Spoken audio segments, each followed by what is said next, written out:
Assalamualaikum warahmatullahi wabarakatuh. Waalaikumsalam warahmatullahi wabarakatuh. Bismillahirrahmanirrahim. Alhamdulillahi rabbil alamin. Wassalatu wassalamu ala ashrafil anbiya'i wal mursalin, Sayyidina wa maulana Muhammadin wa ala alihi wa ashabihil mujahidin at-tahirin, amma ba'du. Saudara-saudara kaum muslimin rahimakumullah, agama mengajarkan bahwa di dalam melaksanakan segala macam pekerjaan hendaklah dilaksanakan dengan penuh hati-hati dan perhitungan. Dikatakan dalam pepatah, fit ta'annis salamah wa fil ajalatin nadamah. Di dalam keberhati-hatian itu ada keselamatan, dan di dalam sikap tergesa-gesa, di dalam sikap terburu-buru biasanya mengandung penyesalan. Tetapi ada 5 perkara yang malah memang harus dikerjakan secara buru-buru. Apa yang 5 perkara itu? Pertama, mengubur jenazah. Tidak baik kalau jenazah itu disemayamkan sampai 2-3 hari di rumah. Dan yang lebih baik mengubur jenazah itu adalah di tempat di mana dia meninggal. Contohnya adalah baginda Nabi. Beliau kelahiran Mekah. Beliau wafat di Madinah, maka di Madinah itulah beliau dimakamkan dan bukan di kota Mekah.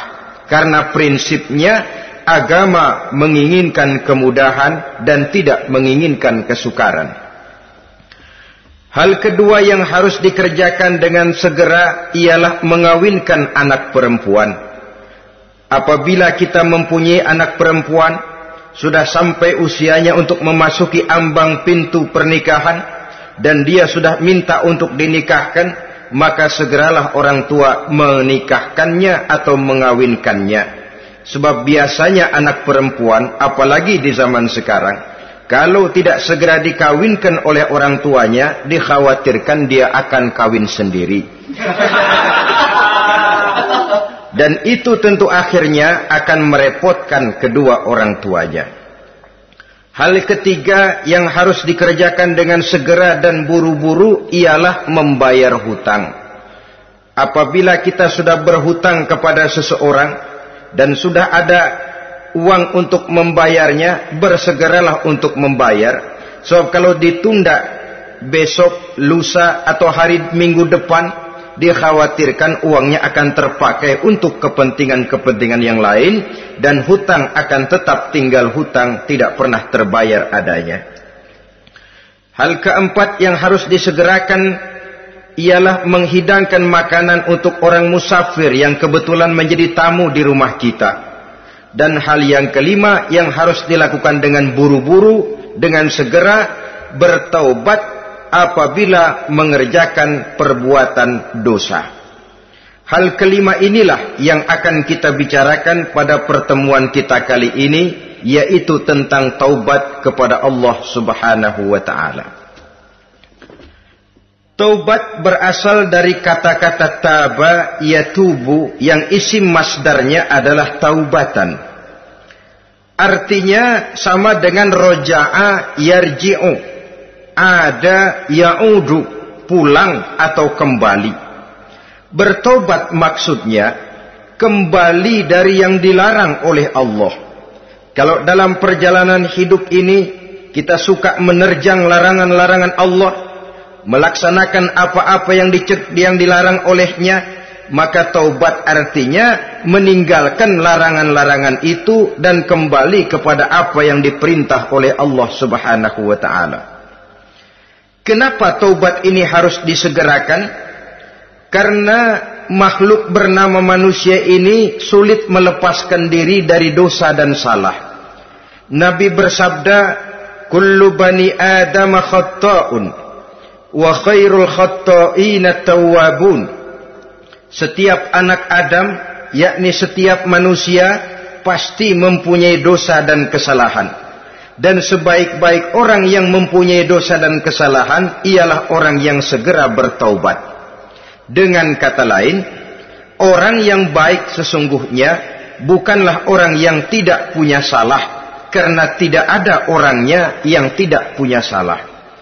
Tetapi orang yang baik adalah orang yang apabila melakukan kesalahan, dia segera sadar, dijadikannya kesalahan itu sebagai pelajaran untuk tidak diulanginya lagi pada masa-masa yang akan datang. Inilah yang digambarkan oleh Allah Subhanahu wa taala dalam surah Ali Imran ayat 135. Walladzina iza fa'alu fahishatan, dan orang-orang yang apabila mereka terjatuh ke dalam perbuatan dosa, au zalamu anfusahum, atau berbuat zalim kepada diri mereka sendiri, zakarullaha fastaghfaru lidzunubihim, mereka segera ingat kepada Allah dan memohon ampun terhadap dosa yang pernah mereka kerjakan. Saudara-saudara kaum muslimin rahimakumullah, sejak awalnya iblis memang sudah memproklamirkan diri di hadapan Allah Subhanahu wa taala. Apa kata iblis? Ya Rabbi wa izzatika la azalu aghwi bani adama ma damat arwahuhum fi ajsadihim. Ya Allah, demi kemuliaanmu saya bersumpah, kata iblis, saya akan selalu memperdayakan anak-anak Adam, saya akan selalu menggoda manusia selama ruh mereka masih ada di dalam jasad mereka. Jadi selama ruh masih ada di dalam jasad, selama itulah iblis akan selalu berusaha menggelincirkan manusia untuk jatuh ke tempat salah dan ke tempat-tempat dosa. Tetapi kemudian Allah juga memberikan jaminan.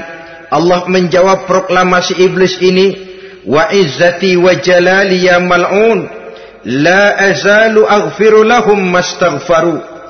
Demi kehormatanku, demi kemuliaanku, hai mal'un, hai yang terkutuk, hai iblis, kalaupun engkau selalu memperdayakan manusia, kalaupun engkau selalu menipu dan menggoda mereka sepanjang ruh mereka masih ada di dalam jasad, aku akan senantiasa memberikan ampun kepada mereka sepanjang mereka memohonkan ampun kepadaku.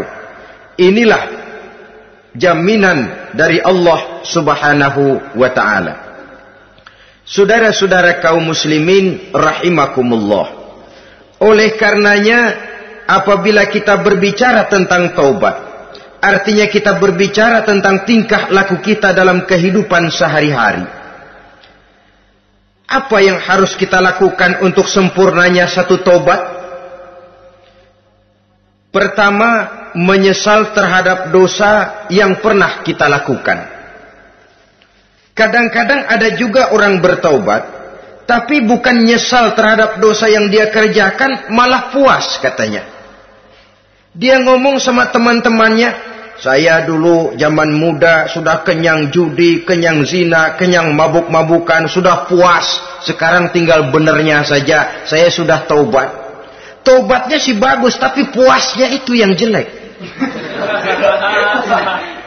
Kenapa harus dikatakan puas? Bukan puas, menyesal. Menyesal saya dulu. Kenapa hanyut terjebak dosa? Kenapa tenggelam di meja judi? Kenapa tenggelam di minum-minuman keras? Kenapa hanyut kepada perbuatan munkar dan maksiat? Saya menyesal sekali. Menyesal diperintah dan bukan malah puas. Dari rasa menyesal ini nanti timbul hal yang kedua, yaitu berniat tidak akan mengulangi lagi perbuatan dosa. Kalau menyesal tapi masih diulangi lagi, itu belum taubat yang sebenarnya. Saya kapok, menyesal, tidak mau minum minuman keras lagi. Besok tidak ada minuman keras, malah pusing, nyari kesana kemari. Itu belum taubat yang sebenarnya. Jadi setelah menyesal, berniat tidak akan mengulangi lagi perbuatan dosa itu. Kalau menyesal tapi masih diulanginya lagi, itu sama saja dengan main-main. Saudara-saudara kaum muslimin rahimakumullah, Barangkali itu yang orang namakan dengan taubat sambal namanya. Kita kalau makan nasi pakai sambal, pedesnya bukan main, repot, marah, ngomel. Gila, sambal pedes bukan main, taubat sama sambal. Taubat sama sambal katanya. Tapi 2-3 hari kemudian dia makan lagi, nggak ada sambal, nyari. Kemarin sudah taubat, 2 hari kemudian malah nyari. Ini bukan taubat yang sebenarnya. Penyesalannya tidak diiringi dengan berniat untuk tidak mengulangi perbuatan dosa itu selama-lamanya. Saudara hadirin, kita sudah taubat, tidak mau lagi minum minuman keras. Datang teman, minum ya? Nggak mau. Kenapa? Saya sudah taubat. Yang benar, benar. Kalau dibayarin, udah. Jadi rupanya taubatnya itu cuma karena nggak ada yang bayarin. Begitu datang yang bayarin, berangkat lagi.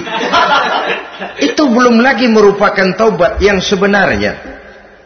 Begitu juga kita taubat dari meja judi.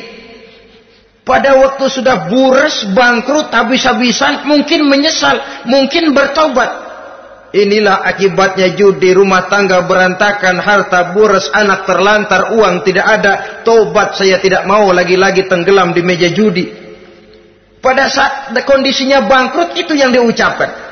Tapi 2-3 hari, 4-3 minggu, 1 bulan kemudian rezekinya banyak, makmur lagi, usahanya maju lagi, lupa lagi dia kepada ucapan sebelumnya, akhirnya sedikit demi sedikit tenggelam kembali di meja judi. Ini pun belum merupakan taubat yang sebenarnya.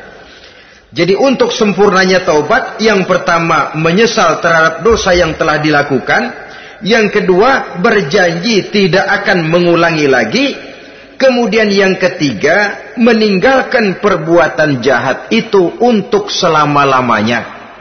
Dengan kata lain, kalau memang taubat tidak mau minum lagi, talak 3 itu minuman keras. Kalau memang niat tidak akan berjudi lagi, talak 3 itu segala macam bentuk perjudian, meninggalkan perbuatan jahat.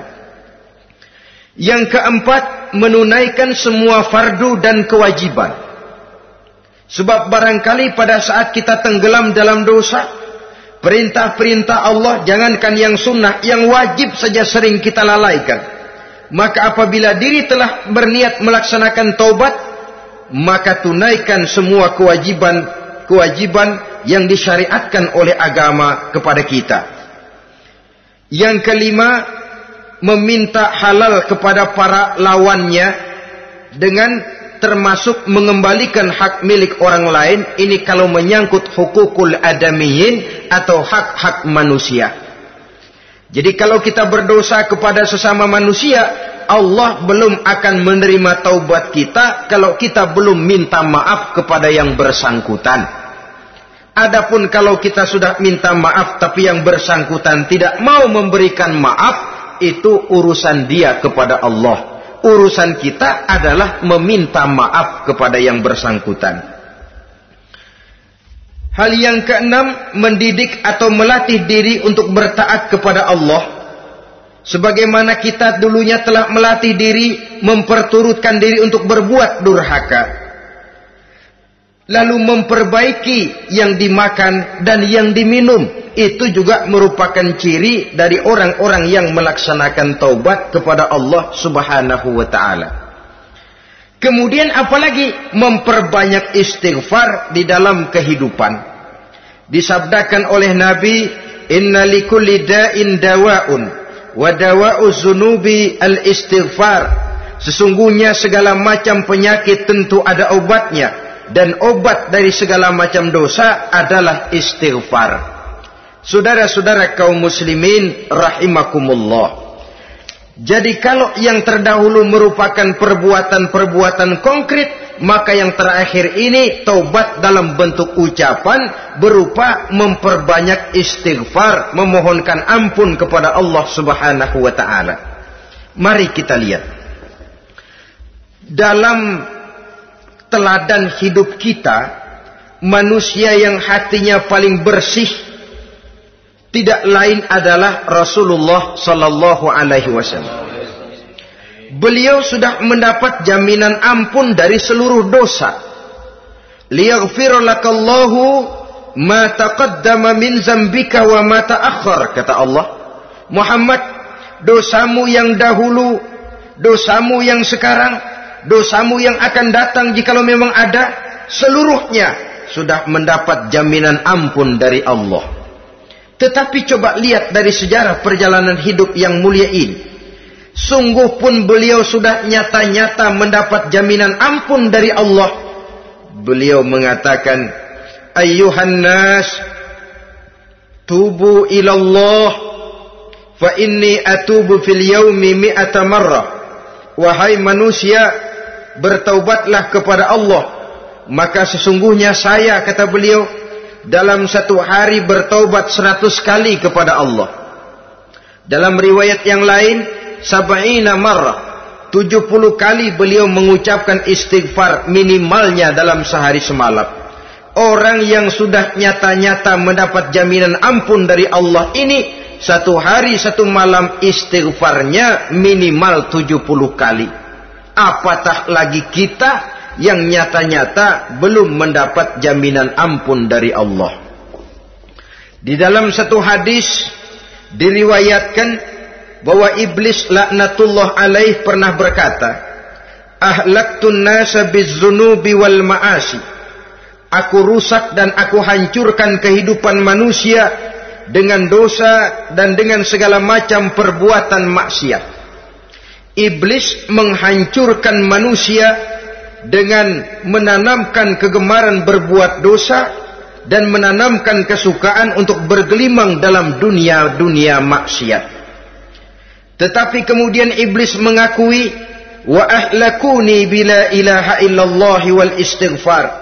Tetapi kemudian terbalik, manusia menghancurkan aku dengan kalimat la ilaha illallah dan dengan istighfar, yakni mengucapkan astaghfirullahal azim. Inilah senjata pemungkas menghadapi upaya iblis untuk menghancurkan manusia. Kalau iblis menghancurkan manusia dengan perbuatan dosa, dengan menenggelamkan manusia ke dalam perbuatan-perbuatan maksiat, hendaknya kita sadar. Pada saat kita terdorong untuk melakukan perbuatan dosa, kita lalu sadar inilah perangkap iblis untuk membinasakan saya. Pada saat kita terjebak ke dalam perbuatan maksiat dan munkarat, ingatlah baik-baik, inilah perangkap iblis untuk merusak dan membinasakan saya. Maka hancurkan perangkap iblis, hancurkan tipu daya dan usaha iblis itu dengan apa? Dengan kalimat la ilaha illallah dan dengan memperbanyak istighfar. Falamma ra'aitu dzalik, ketika aku lihat hal itu, kata iblis, mereka hancurkan kita dengan dosa dan maksiat, dan kita hancurkan mereka dengan la ilaha illallah dan istighfar. Diamkah iblis? Puaskah iblis? Ternyata tidak. Apabila aku lihat usaha manusia itu, ahlaktuhum bil huda, ahlaktuhum bil hawa, wahum yahsabuna annahum muhtadun. Apabila mereka hancurkan aku dengan la ilaha illallah dan istighfar, maka aku kembali menghancurkan mereka dengan mempergunakan hawa nafsu, sehingga mereka menyangka bahwa mereka adalah orang-orang yang mendapat petunjuk. Ditanamkan dalam diri kita perasaan bahwa kitalah orang yang paling benar. Itu pun tipu daya iblis. Maka orang pintar itu baik, tapi merasa pintar itu jelek. Orang benar itu bagus, tapi merasa benar itu tidak baik. Karena biasanya orang kalau sudah merasa benar, lalu cenderung untuk menganggap orang lain tidak benar. Kalau sudah begitu, dia akan mengklaim diri, sayalah orang yang paling benar, yang lain tidak benar semuanya. Itu termasuk perangkap iblis juga. Setelah kita gempur mereka dengan kalimat tahlil dan dengan kalimat istighfar. Saudara-saudara kaum muslimin rahimakumullah, Allah Maha Pengasih dan Maha Penyayang. Ia akan mengampunkan perbuatan yang bersifat salah dari manusia, Hanya manusia saja yang kadang-kadang bodoh, tidak mau mengampuni dan memaafkan dirinya sendiri, dengan membiarkan dirinya terseret berlarut-larut dalam dosa tanpa keinginan untuk bertaubat. Sepanjang nafas belum sampai di tenggorokan, sepanjang matahari masih terbit di sebelah timur dan terbenam di sebelah barat, sepanjang itu Allah masih akan menerima taubat seorang hamba. Innallaha yaqbalu taubatal abdi ma lam yugharghir.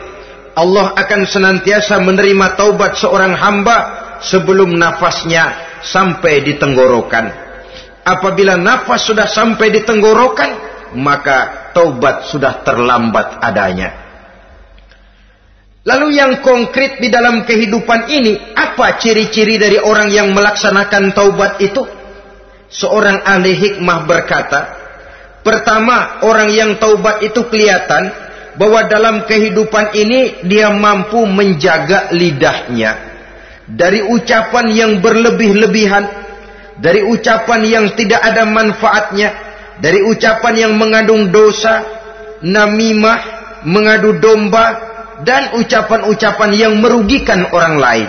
Orang yang taubat kelihatan dari lidahnya. Ini yang konkret. Yang kedua, orang yang taubat itu cirinya tidak ada lagi rasa dengki di hatinya. Tidak ada keinginan untuk membenci dan memusuhi orang lain. Kenapa? Dia sudah sibuk memikirkan kekurangan dirinya sendiri.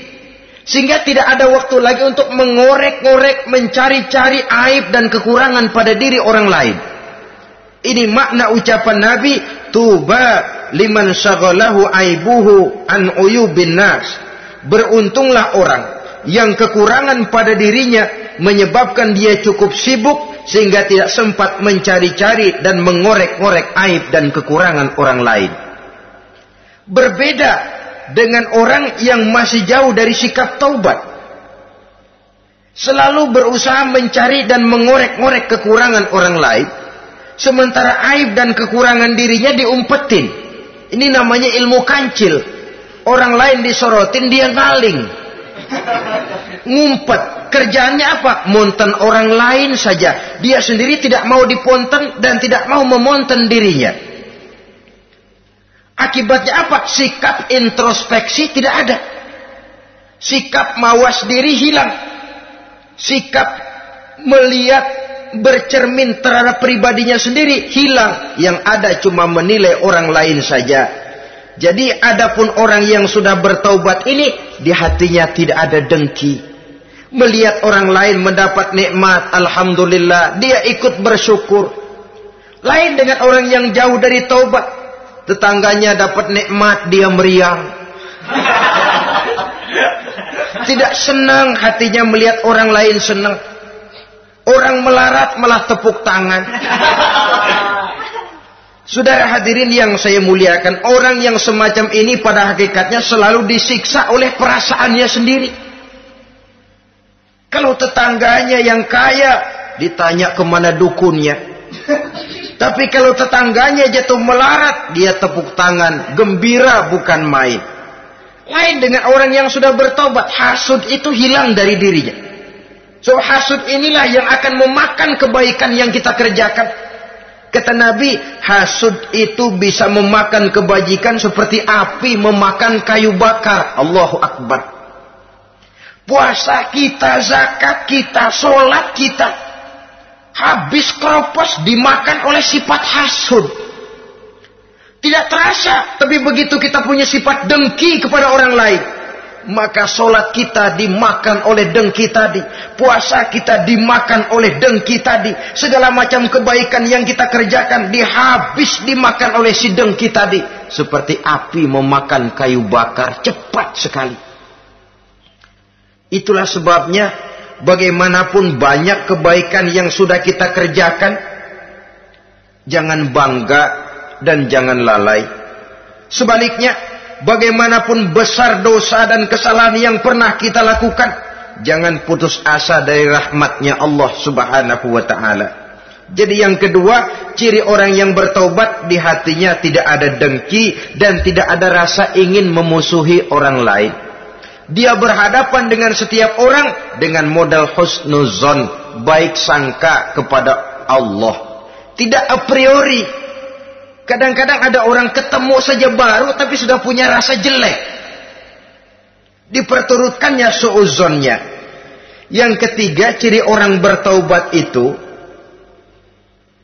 menjauhkan diri dari pergaul dengan orang-orang jahat. Sebab kita tahu bahwa pergaulan sangat besar pengaruhnya dalam ikut membentuk kepribadian manusia. Asyariku wa fi syarri syarrun. Bersekutu dengan kejahatan biasanya ikut jadi jahat. Walaupun secara langsung tidak melakukan kejahatan, tapi sudah termasuk dalam jamaah yang jahat juga namanya.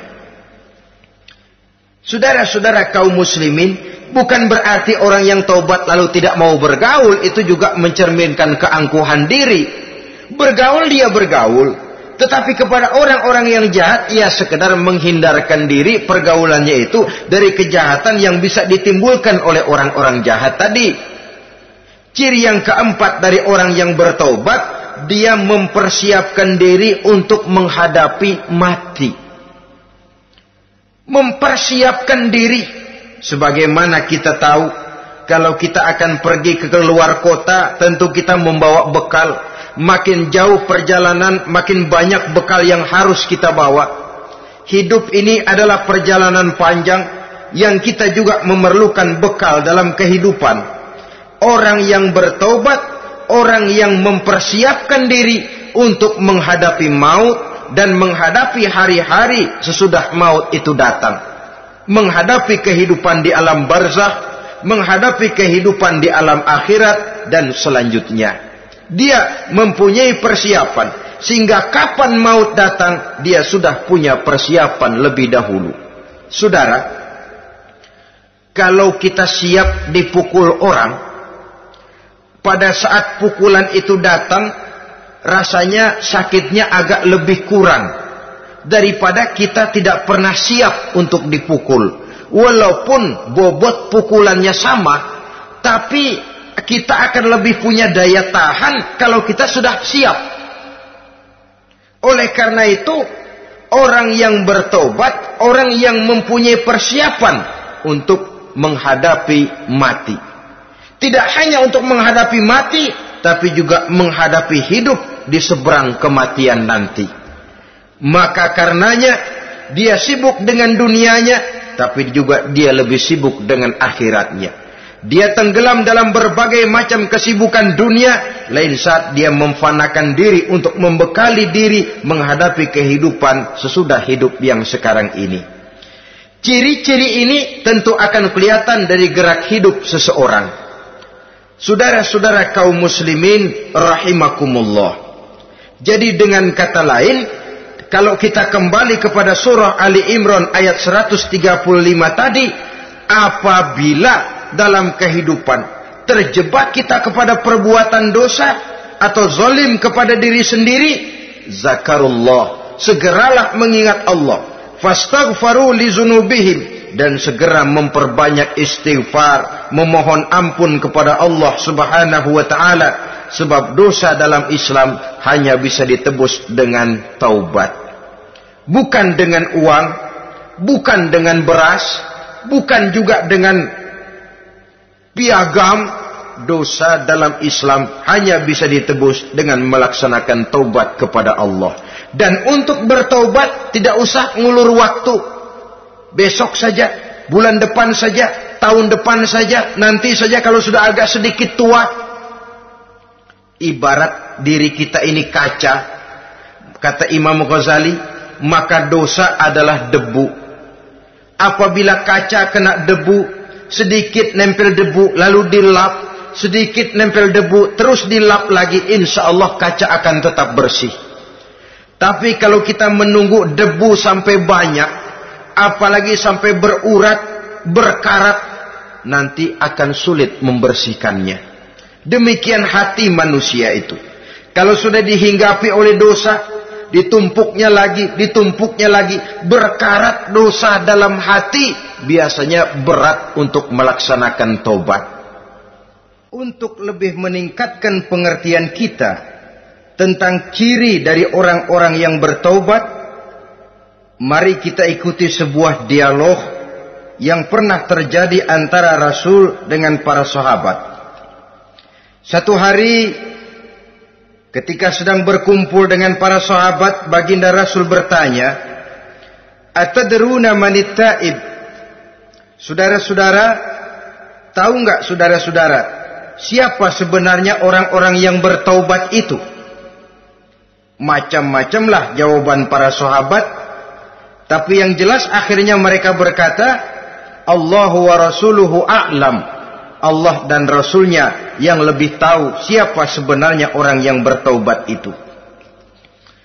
Atas jawaban ini baginda Rasul lalu menegaskan, pertama, man taba wa lam yata'allamil ilma falaysa bitaibin. Siapa orang yang mengaku bertaubat kepada Allah, lalu dia tidak mau mencari ilmu, tidak mau belajar, falaysa bitaibin, maka dia belum termasuk orang yang bertaubat. Jadi di sini jelas bahwa bukan hanya dari dosa kita bertaubat, juga bertaubat dari kebodohan. Dalam arti tidak membiarkan diri kita bodoh terus menerus. Dengan bahasa anak sekarang, bodoh tapi betah.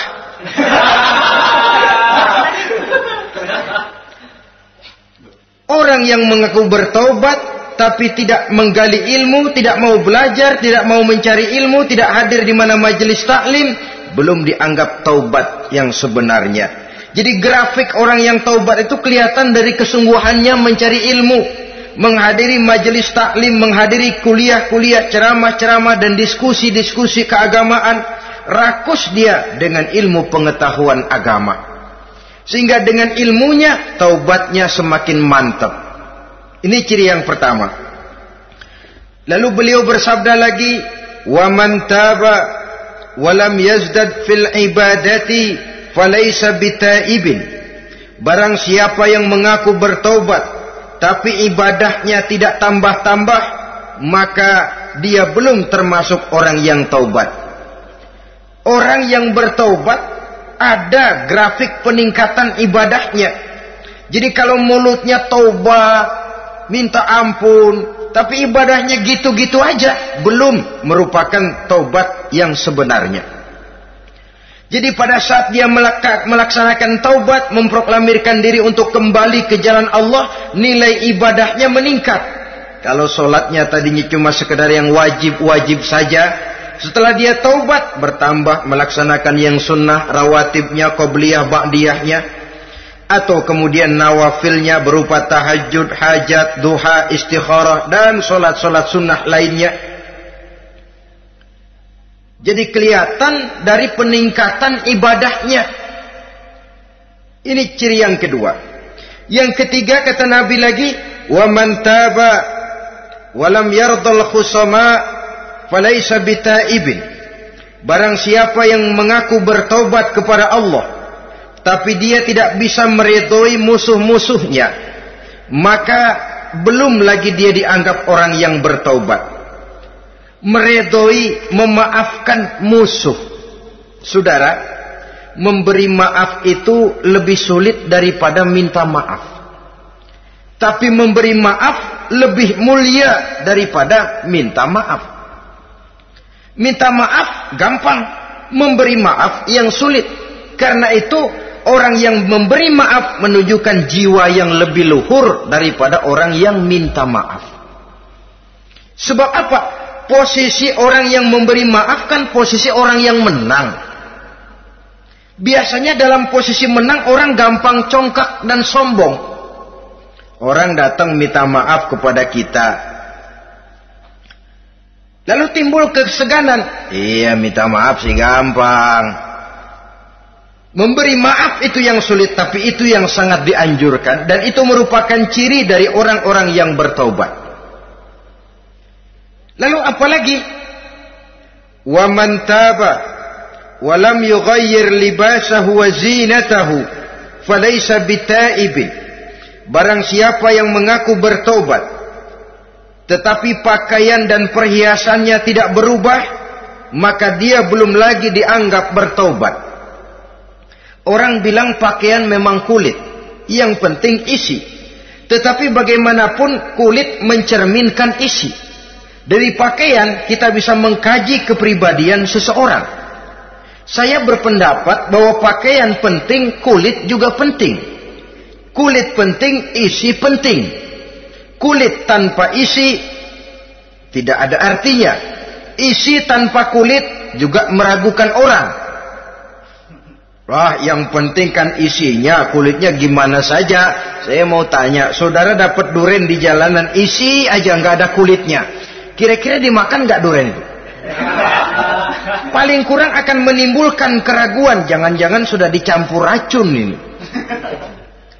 Jadi dengan demikian orang yang bertaubat ini kelihatan dari cara berpakaian, cara berhias diri, tidak over. Dia kembali kepada fungsi berpakaian. Dalam Islam kan sesungguhnya fungsi pakaian itu yang paling utama. Pertama, nutup aurat. Itu ukurannya. Yang kedua, pantas. Yang ketiga, baru soal mode. Di zaman kita sekarang terbalik. Mode nomor 1, pantas belakangan, nutup aurat apa tidak nomor 16.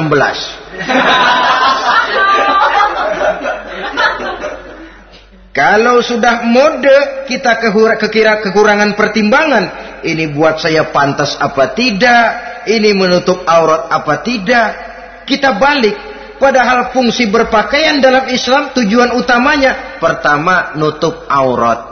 Biar modenya mutaakhir, ciptaan Pierre Cardin sekalipun, kalau memang tidak nutup aurat, ya hukumnya masih belum berpakaian. Atau juga ukuran yang kedua, pantas. Yang orang lain pantas kita pakai, belum tentu kita pantas. Kita kadang-kadang kehilangan pertimbangan. Lihat iklan bintang film memakai pakaian yang begini bagus, lalu kita pakai saja. Ya tentu namanya bintang film. Kadang-kadang pakaian untuk show dipakai buat kondangan. Akhirnya habis sekampung orang nonton dia.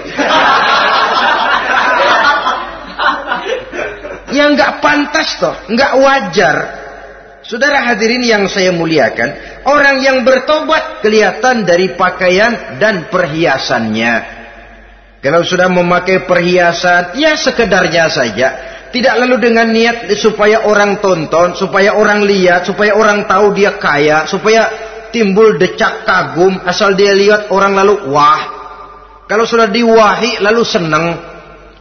Saudara hadirin yang saya muliakan, kemudian kata Nabi lagi, wa man taba wa lam yubaddil ashabahu falaysa bitaibin. Siapa yang mengaku bertaubat tapi pergaulannya dari itu ke itu saja, seperti itu juga tidak mengalami perubahan, maka dia belum lagi dianggap bertaubat. Kalau taubat kita dari judi, jangan bergaul lagi dengan penjudi. Dalam arti jangan berkumpul di majelis judi. Ah, saya sih udah tobat nggak main judi, tapi ngumpulnya di situ terus. Ya bagaimana? Pada akhirnya toh akan terseret juga. Saudara hadirin yang saya muliakan, jadi dengan demikian lingkungan juga sangat besar pengaruhnya dalam kriteria orang yang bertaubat.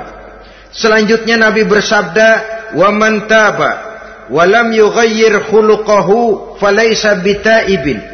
Siapa yang mengaku bertaubat tapi akhlaknya, budi pekertinya tidak mengalami perubahan, maka orang itu pun belum dianggap bertaubat. Ini juga konkret. Orang yang bertaubat kelihatan dari akhlaknya. Kalau kemarin sama orang tua songong, kurang ajar, nyelongcong, maka setelah taubat dia berakhlak kepada orang tua. Kalau kemarin kepada anak muda menindas, tidak senang kepada anak muda yang maju, setelah dia taubat dia bisa menyayangi kepada anak-anak muda. Akhlak ini lain dengan adat, istiadat. Adat biasanya hanya memandang yang lahir, sedangkan akhlak zahir batin dipandang. Contoh, seorang anak muda kalau lewat di depan orang tua membungkukkan badan, menurut adat dia sudah sopan. Tapi menurut akhlak belum tentu berakhlak. Tergantung kepada niatnya apa membungkukin badan. Permisi apa ngina. Kan mungkin saja orang membungkukan badan lewat di depan aki-aki karena menghina sebab aki-aki itu badannya udah bungkuk. Jadi gerakan zohir yang baik yang diiringi dengan niat yang baik itulah cerminan daripada akhlak. Kalau adat terlepas dari soal niat, asal zohirnya sudah oke, menurut adat oke, dia beradat. Niatnya apa? Adat tidak pernah menilai. Maka orang yang bertaubat pun kelihatan dari akhlaknya, dan akhlak itu adalah keseluruhan tingkah hidup manusia. Cara berjalan ada akhlak, cara makan ada akhlak, cara duduk ada akhlak, cara tidur ada akhlak. Sehingga pantas ketika Siti Aisyah ditanya, Aisyah, Rasulullah itu akhlaknya apa sih? Beliau menjawab, karena Rasulullah khuluquhul Quran. Rasulullah itu akhlaknya Quran. Sehingga di kalangan ilmuwan lalu ada ungkapan bahwa Nabi Muhammad adalah Quran berjalan. Maksudnya seluruh konsepsi Quran sudah diterjemahkan dalam kehidupan Nabi. Maka tidak heran kalau Islam mengatur kehidupan manusia sejak yang sekecil-kecilnya sampai yang sebesar-besarnya. Cara berpakaian ada akhlaknya, kan begitu toh dalam Islam. Saudara diri di depan kaca, ngaca, ada akhlaknya, ada bacaannya. Allahumma kama hassanta khalqi fahassin khuluqi. Sampai saudara masuk ke dalam WC sekalipun ada akhlaknya. Karena akhlak adalah keseluruhan gerak hidup manusia. Orang yang bertobat kelihatan dari perubahan akhlaknya. Kemudian beliau bersabda, "Wa man taba wa lam yatwi firashahu wa bisatahu falaysa bitaibin." Siapa orang yang mengaku bertaubat tetapi dia tidak menggulung tempat tidur dan spraynya, maka dia belum dianggap bertaubat. Ini bahasa kinayah. Menggulung spray, melipat tempat tidur artinya lebih banyak ibadahnya daripada tidurnya. Kalau ngaku taubat tapi sehari 24 jam, 22 jam tidur, cuma 2 jam ibadah, ya belum mencapai kriteria itu. Dengan kata lain, orang apabila sudah memproklamirkan diri untuk taubat, menyingsingkan lengan baju, melipat spray, menggulung tempat tidur. Bukan berarti dia tidak tidur-tidur, tetapi bersiap diri untuk melaksanakan ibadah yang pada saat dia terjebak dalam dosa, sudah banyak ibadah yang ditinggalkannya. Saudara-saudara kaum muslimin rahimakumullah. Kemudian beliau bersabda pula, "Wa man taba wa lam yatasaddaq falaysa bitaibin." Barang siapa yang mengaku bertobat kemudian dia tidak menyedekahkan karunia yang diberikan Allah kepadanya, maka taubatnya belum lagi dianggap taubat yang sebenarnya. Faman istabana minal abdi hazihil khisal fahuwa taibun haqqa. Apabila nyata tanda-tanda ini pada diri seorang hamba, maka barulah taubatnya dinamakan taubat yang sebenarnya. Jadi untuk taubat itu ada 2 jalan yang bisa kita tempuh. Pertama, taubat dengan lisan, taubat dengan ucapan. Dalam artian apa? Memperbanyak istighfar. Istighfar yang mana? Yang mana yang mungkin saja. Kalau waktunya sempit ya istighfar yang pendek-pendek. Astaghfirullah, astaghfirullah, astaghfirullah. Mau yang lebih panjang, astaghfirullahalazim allazi la ilaha illa huwal hayyul qayyum wa atubu ilaih min jami'il ma'asi waz zunub la haula wala quwwata illa billahil aliyyil azim. Ada waktu yang lebih panjang lagi membaca sayyidul istighfar. Tiap kali berbuat jahat, tiap kali diiringi dengan istighfar. Nah, ini yang bisa runtuh dengan istighfar ini dosa apa? Dosa yang ringan, dosa yang biasanya dilakukan oleh panca indera kita. Mata ini dosa mata, insya Allah bisa runtuh dengan istighfar. Ngelihat yang haram, cepat nunduk, astagfirullah. Habis nunduk, jangan ngeliatin lagi. Di kadang-kadang ngelihat nunduk, istighfar, melotot lagi, istighfar lagi.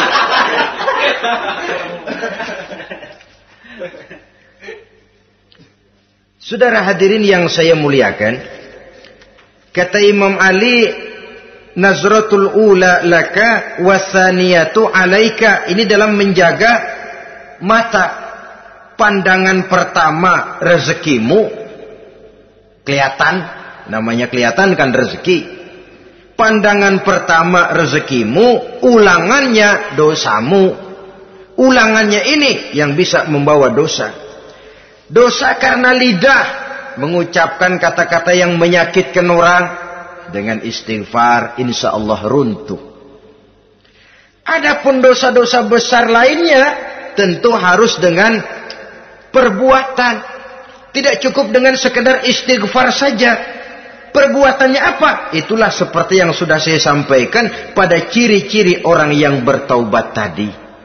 Oleh karenanya, beruntunglah kita masih diberikan umur oleh Allah.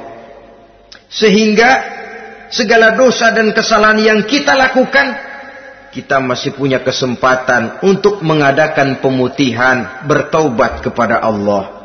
Nah, apa kemudahan yang diberikan Allah kepada orang yang melazimkan istighfar di dalam hidupnya? Pertama, kata Nabi, man lazimal istighfar, siapa orang yang melazimkan, membiasakan diri istighfar, diberikan keistimewaan oleh Allah. Pertama, ja'alallahu lahu min kulli dhiqin makhraja. Allah akan memberikan jalan keluar untuknya dari segala macam kesulitan. Hidup ini kan problem. Makin tinggi status sosial, makin banyak urusan. Urusan akan selesai apabila hidup di dunia selesai. Kita menyangka orang lain lebih enak dari kita, padahal tiap orang punya urusan. Yang namanya enak barangkali persis seperti pelangi biang lala itu. Tidak pernah di atas kepala kita, di atas kepala orang lain saja. Begitu kita memandang keenakan dalam hidup ini. Petani bilang pedagang enak, pedagang bilang petani enak. Tapi begitulah keenakan itu. Orang yang melazimkan istighfar, dia akan diberikan jalan keluar dari segala macam kesulitan. Menurut perhitungan otak, didlek, buntu, tidak sanggup lagi, entah bisa terwujud dan terlaksana. Allah memberikan jalan keluar dari segala kesulitan. Saudara, kalau Allah sudah memberikan jalan keluar dari kesulitan, siapa lagi yang bisa bikin sulit kita? Kalau Allah yang memberikan jalan keluar, everything is running well katanya. Semua urusan bisa jalan dengan lancar. Tapi tanpa istighfar, jauh kita dari Allah. Jalan yang sudah lapang pun bisa jadi sempit. Urusan yang sudah nyata akan selesai pun bisa jadi injelimet. Dan jalan yang tadinya tidak berliku-liku pun bisa berliku-liku. Ini faktor yang di luar perhitungan matematis. Kita tidak mampu, Allah maha mampu. Menurut akal kita tidak mungkin. Kalau Allah mau, tidak ada yang tidak mungkin. Saudara-saudara, ini fasilitas pertama. Orang yang gemar istighfar diberikan jalan keluar dari segala macam kesulitan. Yang kedua, wa min kulli hammin faraja, diberikan kegembiraan dari setiap kesusahan yang dihadapinya. Ada saja faktor-faktor yang mendatangkan kegembiraan, yang mendatangkan refreshing di dalam kehidupannya, sehingga dia tidak lalu merasa jalannya buntu, tidak merasa kesulitannya tidak pernah terselesaikan. Dan yang ketiga, fasilitas yang diberikan Allah kepada orang yang gemar istighfar, wa razaqahu min haitsu la yahtasib. Allah akan memberikan kepada mereka rizki dari jalan yang tidak pernah mereka sangka-sangka. dari jalan yang tidak pernah mereka perkirakan sebelumnya. Saudara-saudara kaum muslimin rahimakumullah. Inilah fasilitas ketiga yang diberikan Allah kepada orang yang gemar istighfar. Rizkinya datang dari jalan yang tidak disangka-sangka. Sebab rizki ini juga termasuk hal gaib. Dan jangan lupa, ar-rizqu bimakna al-ata hissiyan kana au ma'nawiyan. Rizki adalah pemberian baik yang konkret maupun yang abstrak. Kita sering membatasi pengertian rizki, maka rezeki kita jadi sering terbatas. Menurut kita kan yang namanya rezeki cuma duit saja. Kalau bukan duit bukan rezeki. Padahal semua karunia Allah itu rezeki. Umur rezeki, istri rezeki, anak rezeki, pangkat dan jabatan rezeki, termasuk duit juga rezeki. Tapi dalam kebiasaan kita rezeki cuma duit. Begitu duit seret kita anggap rezeki macet. Maka akhirnya kita tidak bersyukur kepada Allah. Padahal mungkin di sektor duit macet, tapi rezeki dari segi lain, ilmu barangkali tambah, wibawa naik, pangkat naik, anak tambah, itu juga merupakan rezeki. Saudara-saudara kaum muslimin rahimakumullah, orang yang gemar istighfar ini diberikan rezeki dari jalan yang tidak disangka-sangkanya. Dibukakan perbendaharaan Allah untuknya. Sehingga rezekinya datang dari cara yang tidak disangka-sangka. Allah Maha Kaya. Kalau dia mau, la mani'a lima a'taita wa la mu'tiya lima mana'ta. Tidak satu kekuatan pun yang mampu mencegah apa yang hendak diberikan Allah. Dan tidak satu kekuatan pun yang sanggup memberikan apa yang dicegah oleh Allah Subhanahu wa ta'ala. Ini keistimewaan yang diberikan Allah kepada mereka yang gemar beristighfar di dalam kehidupan ini. Jangan lagi berpikir, gue sih nggak punya dosa, istighfar amat. Sombong, saudara-saudara. Manusia itu lebih baik merasa banyak dosa daripada merasa tidak punya dosa. Tanda orang bahagia, kata Nabi 4. Pertama, orang yang selalu ingat kepada kesalahan yang pernah dia lakukan. Itu orang bahagia. Selalu ingat kepada kesalahan yang pernah dilakukannya. Sehingga pada saat akan melakukan kesalahan yang baru, dia mikir-mikir. Dosa gue yang kemarin udah 3 keranjang, nih nambah lagi. Ingatannya terhadap kesalahan yang lalu akan merupakan langkah preventif yang mencegah dirinya untuk tidak menambah kesalahannya. Orang bahagia, orang yang selalu ingat kesalahan yang pernah dia lakukan, terbayang di pelupuk mata, bukan ngumpet-ngumpetin dosa. Sebab apa yang mau kita umpetin di hadapan Allah? Yang kedua, tanda orang bahagia itu orang yang selalu melupakan kebaikannya. Kalau dia berbuat baik, dia lupakan. Dia anggap dirinya belum pernah berbuat baik. Sehingga di mana ada kebaikan, dia tidak bisa ikut. Dia merasa sangat rugi. Sebab dia anggap dirinya belum pernah berbuat baik. Yang ketiga, tanda orang bahagia. Dalam urusan dunia, dia lihat ke bawah. Sehingga timbul rasa syukurnya. Bahwa kalau dia sengsara masih banyak yang lebih sengsara dari dia. Bahwa kalau dia miskin masih jauh lebih banyak yang miskin dari dia. Bahwa kalau dia menemui kesulitan masih banyak yang jauh lebih sulit dari dia. Dengan cara itu jiwanya akan lapang, hidupnya akan tenang, dan dia tidak pernah ingkar kepada nikmat yang diberikan Allah. Sebaliknya yang keempat, tanda orang bahagia itu dalam urusan akhirat dia lihat ke atas. Dunia, lihat yang bawah. Akhirat, lihat yang atas. Kalau dia bisa sholat, kenapa saya tidak? Kalau dia sanggup puasa, kenapa saya tidak? Kalau dia bisa baca Quran, kenapa saya tidak? Timbul panas, nyontoh ibadah, mendatangkan kebahagiaan. Rakus ibadah malah dianjurkan. Rakus dunia malah tercela. Nah, lawanannya orang celaka, saudara-saudara. Orang celaka juga tandanya 4 lawanan yang tadi itu. Pertama, orang yang selalu melupakan kesalahannya. Kalau berbuat dosa lupa, sok bersih. Alah, dosa gue mah dikit. Saudara hadirin yang saya muliakan, orang yang selalu melupakan kesalahan, menganggap dirinya bersih, akhirnya kalau ingin berbuat dosa nggak mikir-mikir. Tidak ada lagi yang ditimbang-timbang. Selanjutnya, yang kedua, orang celaka itu orang yang selalu mengingat kebaikannya.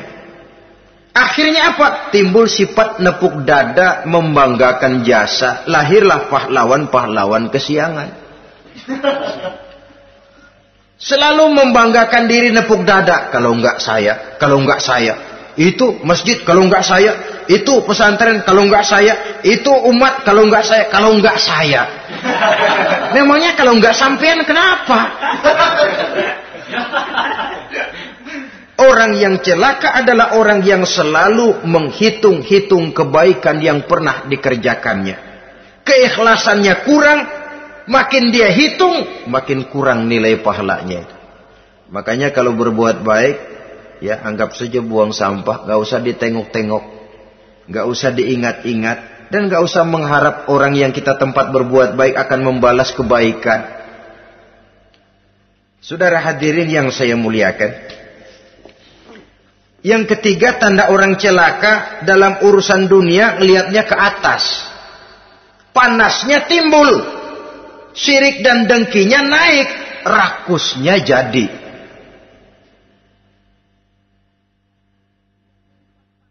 Timbul sifat panasnya itu, tidak mau ngerti.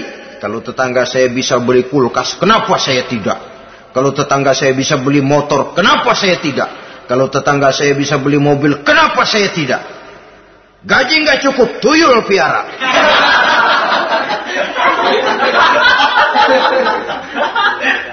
Orang itu kalau sudah didorong oleh rakus kan bisa jadi menghalalkan segala macam cara untuk mencapai tujuan. Dibakar oleh sifat tamak dan rakus bin serakah. Nah, kalau sudah didorong oleh rasa rakus, yang segera tersingkir pertama rasa malu. Orang kalau sudah rakus nggak ada malunya, rasa malunya hilang. Padahal syarat jadi orang itu kan kalau punya rasa malu. Nggak punya rasa malu, kurang syarat jadi orang. Akan bagaimana jadinya masyarakat, bahkan bangsa dan negara, kalau rakyatnya sudah tidak punya rasa malu. Yang kedua rasa takut hilang, terutama takut kepada Allah. Sirna sama sekali. Sudah tujuan menghalalkan cara. Yang keempat tanda orang celaka dalam urusan akhirat, lihatnya malah ke bawah. Kenapa kamu enggak sholat? Itu bapak anu yang tuaan, enggak, saya enggak lagi. Kenapa ngelihatnya mesti kepada yang begitu? Sehingga lalu tidak ada gairah untuk mencontoh. Saudara-saudara kaum muslimin rahimakumullah, walaupun serba singkat oleh karena terbatasnya ruang pembicaraan ini, mudah-mudahan bisa memberikan gambaran sepintas tentang ciri-ciri orang yang bertaubat. Dengan harapan, marilah kita menjadi orang yang bertaubat sebenarnya, dengan ciri menyesal terhadap dosa yang pernah kita lakukan, meninggalkan perbuatan jahat, dan berjanji tidak akan mengulangi lagi perbuatan jahat itu. Kalau dia menyangkut hak-hak manusia, maka hak itu harus kita kembalikan, dan kepada yang bersangkutan kita harus meminta maaf. Apabila ditambah dengan kegiatan lisan, memperbanyak istighfar dalam kesempatan yang mungkin di sepanjang perjalanan hidup ini. Ini sajalah yang kita bicarakan pada pertemuan kali ini. Terima kasih atas segala perhatian. Mohon maaf atas segala kekurangan. Usikum wa nafsi bitaqwallah. Wassalamualaikum warahmatullahi wabarakatuh. Waalaikumsalam warahmatullahi wabarakatuh.